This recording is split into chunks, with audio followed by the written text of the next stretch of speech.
At sa punto ito, makakausap po natin si Ms. Sonia Del Mundo, tagapagsalita ng LTFRB. Ma'am Sonia, magandang tanghali. Si PR kang help po ito. Magandang tanghali din po.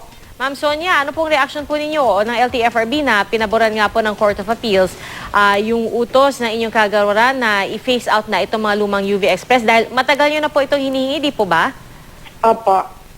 Actually, effective na po yan as of January 1, 2013. Oho. Naka-effect po yan. As of now, we're not confirming any other unit ng UV Express which is 1999 model pababa.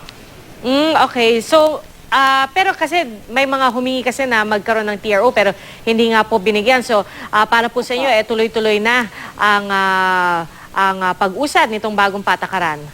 Opo, in the absence of any injunction order coming from the court, bali ho, tuloy-tuloy ho, in-affirm lang po na pwede ho namin gawin yun. At yun ho ay nasa mandato po namin para magkaroon ng safe, modernized, at convenient and affordable transportation for everybody.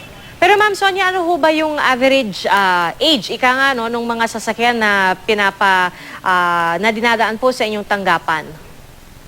Kasi ho ma'am, ano yun 1995 model, 1999 model as of now, hindi na ho namin tinatanggap. May mga 1995 po yan kasi 2013 na po tayo ngayon. So, more than 13 years na po or 13 years na yung mga sasakyan. Which is beyond yung lifetime po ng sasakyan. Pero malaki ho yung porsyento ng mga nag-a-apply para sa prangkisa na more than 13 years old na po? Marami ho kasi syempre po sila ho yung mga naunang nabigyan ng mega taxi tapos pinag-convert sa UV, point to point. Sila po yung nabigyan po noon. So, ibig sabihin matagal na po silang nagservisyo na ho yung sa ganong tipo ng denomination ng for hire vehicle. Kaya sulit-sulit na rin po sila dun sa panahon na kanilang ginugol para ho sa pagsiservisyo na gano'n. Kaya ho naman pinangangalagaan ng kapakanan ho ng nakararaming mananakay. Oho. Pero ma'am, so far sa UV Express po lang ba itong patakarang ito? Paano po yung mga jeepney, yung mga taxi, yung mga bus? Sa bus ho, ang mandatory is 15 years. Hindi na ho kami nag-renew more than 15 years. Sa taxi po, 13 years yung una nilang maximum pero binigyan ho sila ng additional 2 pagka ho sila ay nag-convert sa LPG. So, pero ang maximum pa rin ho nila is 15 years din po. Sa mga jeepney po? Sa jeepney, wala pa hong ibinibigay na or ginagawang regulation doon sa kanilang taon. Kasi nga ho, sila ho yung tipong lumalabas na karitela ng bansa. Inaayos pa po yan, pinag-aaralan pa po.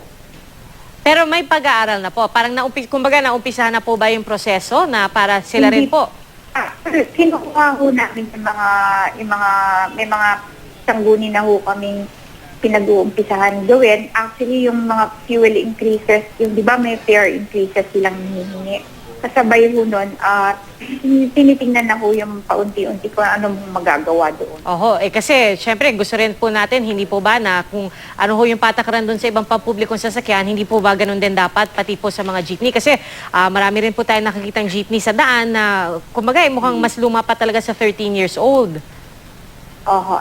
Depende po yan sa board po at sa DOTC o sa modernization program na sinat po nila.